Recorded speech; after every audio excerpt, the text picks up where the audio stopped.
নারায়ণগঞ্জের পর এবার জাতীয় নির্বাচনের দিকে চোখ ক্ষমতাসীন আওয়ামী লীগের। এজন্য মাঠ পর্যায়ে কোন্দল মেটানোর কাজ শুরু করেছে দলটি, যা শুরু হয়েছে চট্টগ্রাম থেকে। আর এজন্য রোববার সকালে মহানগর আওয়ামী লীগ ও বিশ্ববিদ্যালয় ছাত্রলীগের কোন্দল নিরসনে স্থানীয় নেতাদের সাথে বৈঠক করেন দলের সাধারণ সম্পাদক ওবায়দুল কাদের। জানান, আগামী 3 মাসের মধ্যে সারা দেশে দলের অভ্যন্তরীণ কোন্দল নিরসন করা হবে। দায়িত্ব নেয়ার পর এই প্রথম দলে তৃণমূলে কোন্দল নিরসনের সরাসরি উদ্যোগ নিলেন আওয়ামী লীগের সাধারণ সম্পাদক ওবায়দুল কাদের। এজন্য প্রথম বৈঠকটি হলো চট্টগ্রামে। গেল কিছুদিন ধরে বন্দরনগরীতে ক্ষমতাসীন দলে বিভক্তি বেশ অস্বস্তিতে ফেলেছে কেন্দ্রীয় নেতৃত্বকে। কেননা এখানে নগর আওয়ামী লীগের সভাপতি ও সাধারণ সম্পাদকের অবস্থান বরাবরই 2 মেরুতে।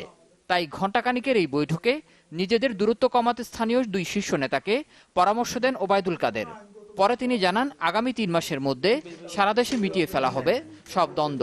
যেখানে যেখানে সমস্যা আছে এগুলো আমরা সমাধান করব। নির্বাচনের জন্য অল আউট প্রিপারেশনে আমরা যাচ্ছি এবং সেজন্য আমি আজকে চট্টগ্রাম দিয়ে শুরু করলাম। বৈঠকে চট্টগ্রাম বিশ্ববিদ্যালয়ে ছাত্রলীগের সাম্প্রতিক কোন্দল সংঘাতের ঘটনার জন্য সংগঠনটির নেতাদের কঠোরভাবে সতর্ক করা হয়। এছাড়া তাদের নিয়ন্ত্রণে ব্যবস্থা নিতে বলা হয় আওয়ামী লীগের নেতা, বিশ্ববিদ্যালয়ের উপাচার্য এবং প্রশাসনের ঊর্ধ্বতন কর্মকর্তাদের।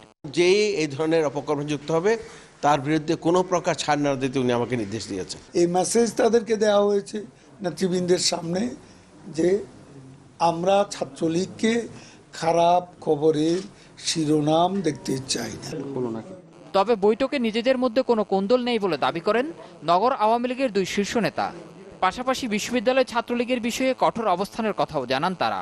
দৃষ্টিভঙ্গির ভিন্নতা থাকতে পারে, এটা মানে এই নয় যে কেন দূরত্ব। আমরা একসাথে আমরা দেখেছেন সকল জাতীয় দিবসগুলো, ইভেন কি এর বাইরেও আমরা আমাদের বিভিন্ন ইস্যুতে আমরা কর্মকাণ্ড করছি এবং এটা আমরা ঐক্যবদ্ধভাবে করছি। ওদেরকে বসে ঐক্যবদ্ধ করার একটা ব্যবস্থা চলছে, হয়ে যাবে। সামনে নির্বাচন আছে, রাজ্য নির্বাচন, তার জন্য এই তৃণমূলের যে সংস্থাগুলি আছে এগুলিকে ঠিক করতে হবে। এছাড়া 6 মাসের মধ্যে সব সহযোগী সংগঠনের কমিটি গঠনের কথাও জানান আওয়ামী লীগের সাধারণ সম্পাদক ওবায়দুল কাদের। জামশিদুল করিম, চ্যানেল 24, চট্টগ্রাম।